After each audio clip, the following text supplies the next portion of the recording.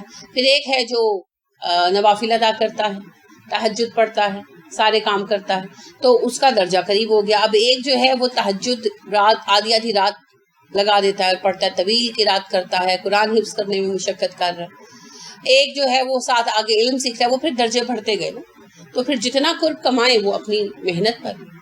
جب کوئی اللہ کی کتاب کو اور احکام کو مانتا ہے اور ان پر عمل کے لیے مشقت اٹھانی شروع کرتا ہے, وہ اللہ کی ولایت میں آ جاتا ہے, وہ اللہ کی زیر سرپرستی آ جاتا ہے, اس کا ولی اللہ ہے. ان اللہ ولی المؤمنین.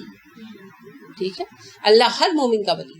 تو جو اللہ رب کریم کی کتاب کو اللہ کی کتاب مانتے ہیں, رسول کو اللہ کا رسول مانتے ہیں, اور پھر اس کے بعد ان کو چھوڑ کر, کتاب و سنت کو چھوڑ کر دوسرے طریقوں کو فالو کرتے ہیں, تو در حقیقت وہ پھر کیا کہتے ہیں کہ اللہ کا طریقہ صحیح نہیں ہے نا.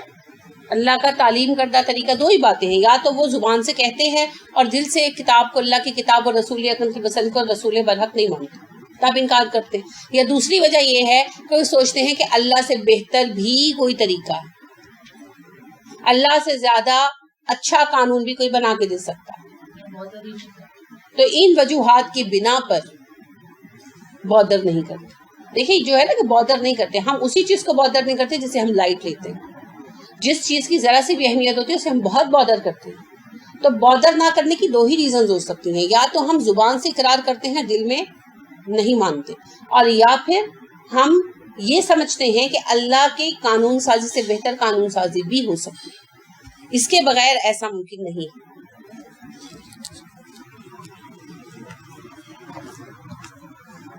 تو ہمارا عمل ثابت کرتا ہے کہ ہم کس کے ساتھ ہیں. دیکھیں سادہ سی بات, عمل ثابت کرتا ہے کہ ہم کس کے ساتھ ہیں. لہٰذا آپ دیکھیے کوفہ والوں نے, محرم کا مہینہ ہے نا تو بڑے آپ نے آج کل تذکرے بھی سنے, کوفہ والوں نے خط لکھ کر حضرت حسین رضی اللہ عنہ کو بلایا تھا نا. حضرت حسین کی اپنی سٹیٹمنٹ یہ تھی کہ میرے پاس 10,000 کے قریب خطوط تھے. بات یہ ہے کہ انہوں نے لکھ کر انوائٹ کر کے بلایا, اور جب حسین رضی اللہ عنہ پہنچے تو کیا کیا ان کے ساتھ, غداری کی نا. اور در حقیقت ان کو قتل کروانے کا سبب کوفہ والے ہی بنے, اور کوفہ کا گورنر عبید اللہ بن زیاد بنے. کیونکہ ہمیں ڈرامہ کرنا ہے نا. آپ یہ بھی یاد رکھیں کہ حضرت حسین رضی اللہ عنہ کے قتل پر عبداللہ بن سعد کا ذہن بنانے والا عبید اللہ بن زیاد ہی تھا, کیونکہ اس کو یہ پتا تھا, حسین رضی اللہ عنہ کو سمجھ آ گئی تھی کہ مجھے ٹریپ کیا گیا. تو جب انہوں نے یہ تجویز رکھی تھی نا کہ مجھے یزید کے پاس لے جاؤ, تو عبید اللہ بن زیاد نہیں چاہتا تھا, کیونکہ ابن زیاد کو پتا تھا کہ یہ دونوں مل کر بیٹھیں گے تو یہ معاملہ سارٹ آؤٹ ہو جائے گا کہ سازش ہماری تھی. اور دوسری بات, جو خیموں میں آگ لگائی گئی تھی وہ دستاویزی ثبوت جلانے کے لیے لگائی گئی تھی, جو آج بھی ہوتا ہے. کیونکہ حضرت حسین رضی اللہ عنہ نے یہ بات کہی تھی اپنے ساتھ سے کہ میرے پاس ان کے لکھے ہوئے خطوط موجود ہیں, میں خود نہیں آیا, مجھے بلایا گیا ہے. تو پھر کیا ہوتا, یزید سب کو سزائے دیتے نا حاکم وقت کے خلاف سازش کرنے کی وجہ سے. اور حسین رضی اللہ عنہ کو بھی تسلی ہو جاتی جب وہ یزید کے پاس پہنچتے کہ جن باتوں کی بنا پر مجھے کہا گیا ہے کہ میں جہاد کروں ان باتوں کا تو وجود ہی نہیں ہے. کوئی شرابیں نہیں پیتے یزید, کوئی زنا نہیں کرتے, کوئی رقص نہیں ہوتے وہاں پر. تو حضرت حسین رضی اللہ عنہ کو وہاں نہیں پہنچنے دیا گیا. پہلے قدم یہ کیا گیا, اور دوسرا آگ لگوائی گئی. اچھا ابن سعد خود حیران تھے آگ کس نے لگوائی. پھر عورتوں کو فوری طور پر کچھ فوجیوں کے خیموں میں منتقل کیا گیا. تو آگ کیوں لگوائی گئی؟ صرف اس لیے کہ وہ خطوط جل جائیں جو حضرت حسین رضی اللہ عنہ کے قبضے میں موجود تھے. کیونکہ جب قافلہ جاتا وہاں پر باقی افراد لے جائے جاتے قیدی, تو سب سے پہلے خود حضرت حسین کی بہن زینب رضی اللہ تعالیٰ عنہ, بڑی قابل بڑی فہیم عورت تھی, اگر وہ ثبوت نکال کر پیش کر دیتی تو کسی طرح سے, تو پھر ان سب کو سزائیں ملتی, اور اب سزائیں اور ڈبل ہو جاتی حضرت حسین رضی اللہ عنہ کے قتل کی. وہ ابھی آپ چھوڑ دیں, وہ بحث دور جائے گی. تو آپ دیکھیں کوفہ والوں نے لکھ کر بلوایا, مگر وقت پر کیا ثابت کیا, کس کے ساتھ ہیں, سازشیوں کے ساتھ. نہ وہ اسلامی حکومت کے ساتھ تھے جس کے سربراہ اس وقت یزید تھے, اور نہ ہی وہ حضرت حسین رضی اللہ عنہ کے ساتھ تھے, نہ وہ اللہ کے دین کے ساتھ تھے. وہ صرف منافقین کے ساتھ تھے, سازشیوں کے ساتھ تھے. وہ یہودیوں کا اعلی کار تھے اس وقت جو ان کا گروہ تھا. تو یہ ہوتا ہے عمل. لکھنا, کہنا, نعرے لگانا بہت آسان ہے, وقت ثابت کرتا ہے کون کس کے ساتھ.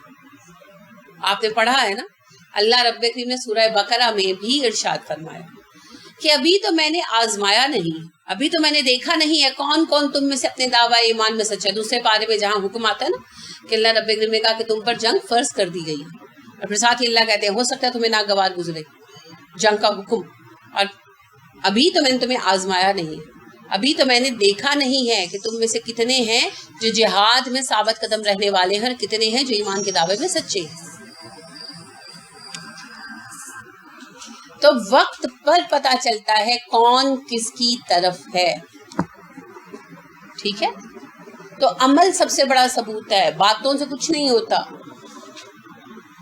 یہی بات یہاں بتائی جا رہی ہے. اگر تم قرآن پر عمل کرتے ہو جو اللہ کی طرف سے اتارا جا رہا ہے, نبی صلی اللہ علیہ وسلم کے طریقے پر چلتے ہو, تب تو تم میرے ساتھیوں میں سے ہو, میرے گھروں میں سے ہو, میں تمہارا سرپرست ہوں, ولی ہوں. اور اگر تم دوسروں کے طریقوں پر چلتے ہو تو پھر وہ تمہارے ولی اور میری ولایت سے خارج ہو.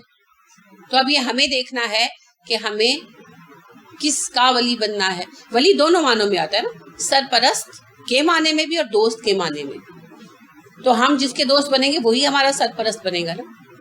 تو ہم اللہ سے دوستی کریں گے تو پھر اللہ ہمارا ولی بنے گا, ولایت کے جواب میں ولایت ملے گی کہ اللہ رب کریم ہماری دوستی کے جواب میں سرپرستی اختیار فرمائیں گے. ٹھیک ہے. قلیلاً بہت کم, ما جو تذکرون تم نصیحت پکڑتے ہو, مگر تم کتنا کم نصیحت قبول کرتے ہو. اب دیکھیں یہ خاص مومنوں کے لیے آیت اتری نا ایک طرح. تو کہا گیا اوپر وذکر للمؤمنین, یہ یاد دہانی ہے مومنوں کے لیے. تو اب ساتھ ہی اللہ نے یہ بھی کہہ دیا کہ اے لوگوں جو ایمان لے آئے ہو, اب اگلا مرحلہ یہ ہے کہ میرے اتارے ہوئے قانون پر چلو, تب میں تمہارا سرپرست اور ذمہ دار بنوں گا, ولی بنوں گا اور تمہیں ولی بناؤں گا اپنا. اور اگر تم میرے طریقے پر نہیں چلتے تو ولایت خارج. آپ ایک کالج میں داخلہ لیتے, فیس جمع کرا دی, رول نمبر مل گیا, کلاس میں کبھی نہیں جاتے تو کیا ہوگا؟ نام خارج ہو جائے. اور اگر پرائیویٹ کالج ہے یا ہوتا ہے بعض اوقات وہ کہتے ہیں اچھا وہ دے دے, جرمانہ وغیرہ دے دے, تو نام نہیں خارج کرتے, لیکن وہ کہتے ہیں کہ ہم ایڈمیشن نہیں بھیجیں کہ ایڈمیشن پرائیویٹ لی جائے. جو ہوتے ہیں نا سیلف فائنینس بچے ہوتے ہیں یا پرائیویٹ کالجز ہوتے ہیں, وہ کس طرح کی ریمیڈیز دے دیتے ہیں. گورنمنٹ کالج تو دیتا ہی نہیں, وہ تو خارج کر دیتا. بھائی کلاس میں ہی نہیں آئے تو اٹینڈنس ہی نہیں ہے تمہاری, آپ فیسیں جمع بھی کروا رہے تب بھی نام خارج ہو جاتا ہے. ہوتا ہے کہ نہیں ہوتا؟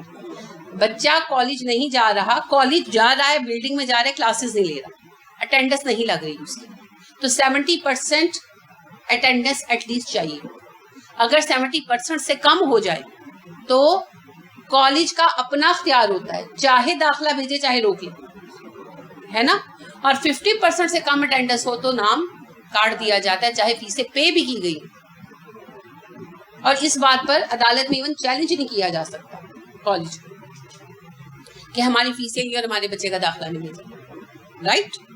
تو اگر ایک دنیاوی ادارے کا یہ حال ہے تو اسلام بھی تو ایک انسٹیٹیوشن ہے نا. انسٹیٹیوشن تو اصل میں وہ تحریک ہوتی ہے, ادارہ تو محض وہاں کام کرنے کے لیے شیلٹر ہے. تو اسلام ایک تحریک ہے, ایک انسٹیٹیوشن ہے, ایک باقاعدہ منظم کام ہے جو کرنا ہے. تو جو بندہ اس میں انرول ہوا, اس نے کہا اشہد ان لا الہ الا اللہ اشہد ان محمد عبدہ ورسولہ, انرولمنٹ کرا لی. اب اگر وہ اپنی حاضری نہیں دیتا ہر ضروری وقت پر تو اس کا مومن ہونا نہ ہونا کیا پتہ چلتا. اور پھر کیا پتا کون سا وقت آئے کہ نام کاٹ دیا جائے. پتہ کب چلتا ہے نام کٹنے کا؟ جب پیپر کا ٹائم آتا ہے, تو وہ تو قیامت کا دن ہے نا. وہ تو اس وقت سب پہ گولا گرے گا, کون سے مسلمان, کہاں کے مسلمان, تمہاری تو انرولمنٹ کینسل ہو چکی ہے. تو لہٰذا ہر اہم وقت پر ہمارا موجود ہونا ضروری ہے. آپ کو پتہ ہے نا, صرف کلاس کی اٹینڈنس کافی نہیں ہوتی, جو آپ کے اینول ڈیز ہوتے ہیں ان کے اوپر حاضری بھی ضروری ہوتی ہے.